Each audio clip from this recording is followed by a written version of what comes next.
चलिए आज बात करते हैं दुनिया के एक ऐसे हिस्से की जहां एक तरफ हिमालय की ऊंचाइयां हैं तो दूसरी तरफ हिंद महासागर की गहराई, जहां संस्कृतियों का संगम भी है और सरहदों पर तनाव भी। जी हां, हम बात कर रहे हैं समकालीन दक्षिण एशिया की। तो सबसे बड़ा सवाल यही उठता है कि आखिर इस इलाके की पहचान है क्या?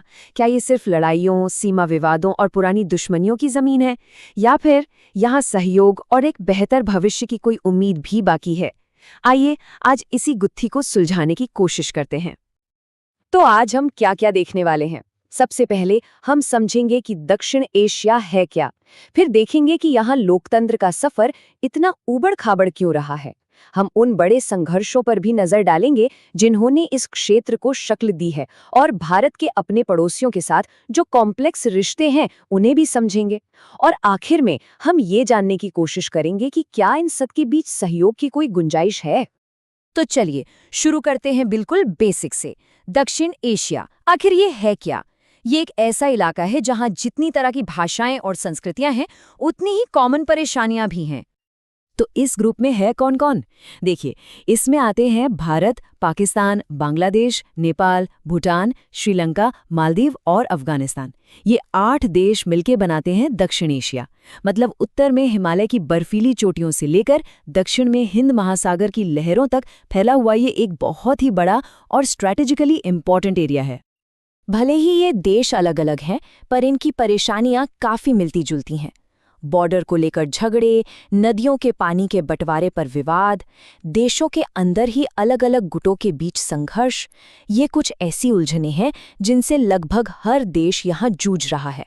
और यही वो चुनौतियां हैं जो इस पूरे क्षेत्र की कहानी लिख रही हैं। अच्छा, अब बात करते हैं डेमोक्रेसी यानी लोकतंत्र की। इस क्षेत्र में लोकतंत्र का सफर किसी रोलर कोस्टर राइड से कम नहीं रहा है। सच में ये एक ऐसी कहानी है जहां सत्ता कभी जनता के हाथ में आती है तो कभी सेना के। एक लगातार खींचतान चलती रहती है। और इसका सबसे क्लासिक एग्जाम्पल है पाकिस्तान। वहां की सियासत एक चक्रव्यूह की तरह रही है। कभी चुनी हुई सरकार आती है तो कुछ साल बाद सेना तख्ता पलट कर देती है। अयूब खान, जियाउल हक, परवेज मुशर्रफ, ये नाम इस बात का सबूत हैं कि वहां लोकतंत्र की जड़ें कितने मुश्किल से जम पाई हैं। हाँ, 2008 के बाद से डेमोक्रेसी है, लेकिन सेना का असर हमेशा बना रहता है। बांग्लादेश की कहानी तो उसके जन्म से ही संघर्ष भरी रही है। जब वो पूर्वी पाकिस्तान था तो उसे अपनी भाषा और पहचान के लिए लड़ना पड़ा। 1971 में शेख मुजीबुर रहमान के नेतृत्व में एक बहुत बड़ी जंग हुई और तब जाकर उसे आज़ादी मिली। लेकिन आज़ादी के बाद भी सफ़र आसान नहीं था। कई बार सेना ने सत्ता पर कब्जा किया। आखिरकार 1991 के बाद से वहां एक स्थिर लोकतंत्र की शुरुआत हुई। और नेपाल की कहानी तो बिल्कुल ही अलग है। सोचिए, वहां सदियों पुरानी राजशाही को जनता की ताकत ने उखाड़ फेंका। ये लड़ाई एक तरह से तिकोनी थी। एक तरफ राजा थे, दूसरी तरफ लोकतंत्र की मांग करने वाले लोग, और तीसरी तरफ माओवादी विद्रोही। आखिरकार 2006 में इतने बड़े विरोध प्रदर्शन हुए कि राजा को झुकना पड़ा, और 2008 में नेपाल दुनिया के नक्शे पर एक नए लोकतांत्रिक गणराज्य के तौर पर सामने आया। अब देखिए, जब राजनीति स्टेबल नहीं होती तो उसका नतीजा क्या होता है? कॉन्फ्लिक्ट यानी संघर्ष। अब हम उन लड़ाइयों की बात करेंगे, चाहे वो देश के अंदर की हों या सरहदों पर, जिन्होंने इस क्षेत्र की पहचान पर गहरा असर डाला है। श्रीलंका की कहानी असल में 2 समुदायों के बीच की एक गहरी खाई की कहानी है। एक तरफ है सिंघली समुदाय, जो वहां मेजॉरिटी में है और मानते हैं कि ये द्वीप सिर्फ उनका है। और दूसरी तरफ है तमिल, जिन्हें हमेशा से ये लगता रहा कि उनके साथ हर स्तर पर भेदभाव हो रहा है। बस इसी भावना ने एक ऐसे संघर्ष को जन्म दिया जो दशकों तक चला। और इसी तनाव से पैदा हुआ लिट्टे, एक ऐसा संगठन जिसने एक अलग तमिल देश बनाने के लिए हथियार उठा लिए। नतीजा, एक भयानक गृह युद्ध जो लगभग 30 साल तक चला। 2009 में लिट्टे की हार के साथ ये लड़ाई तो खत्म हो गई, लेकिन जो जख्म लगे थे वो शायद आज भी पूरी तरह से भरे नहीं हैं। और अब आते हैं दक्षिण एशिया के सबसे पुराने, सबसे उलझे हुए और शायद सबसे खतरनाक संघर्ष पर, भारत और पाकिस्तान। आज़ादी के ठीक बाद से ही कश्मीर को लेकर दोनों देशों के बीच तनाव रहा है।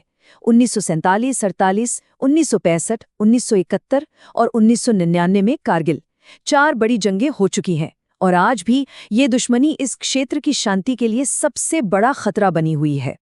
चलिए, अब जरा भारत और उसके पड़ोसियों के रिश्तों की इस उलझी हुई गुत्थी को सुलझाने की कोशिश करते हैं। इन रिश्तों में दोस्ती भी है, तनाव भी है, सहयोग भी है और शिकायतें भी। और क्योंकि भारत इस क्षेत्र का सबसे बड़ा देश है, तो वो इन सभी रिश्तों के सेंटर में है।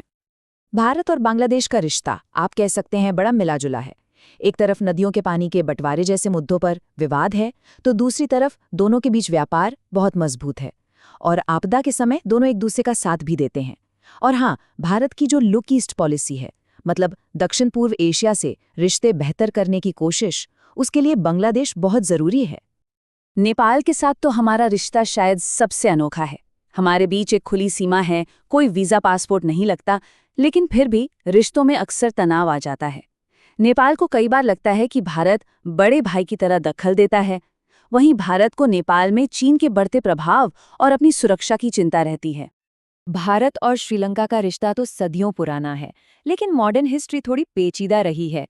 खासतौर पर तमिल मुद्दा और 1987 में भारत का शांति सेना भेजना, ये कुछ कड़वी यादें छोड़ गया।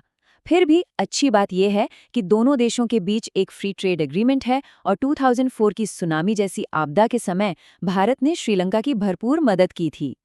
लेकिन इतनी सारी टेंशन के बीच एक दोस्ती ऐसी भी है जो एक मिसाल है, और वो है भारत और भूटान की दोस्ती।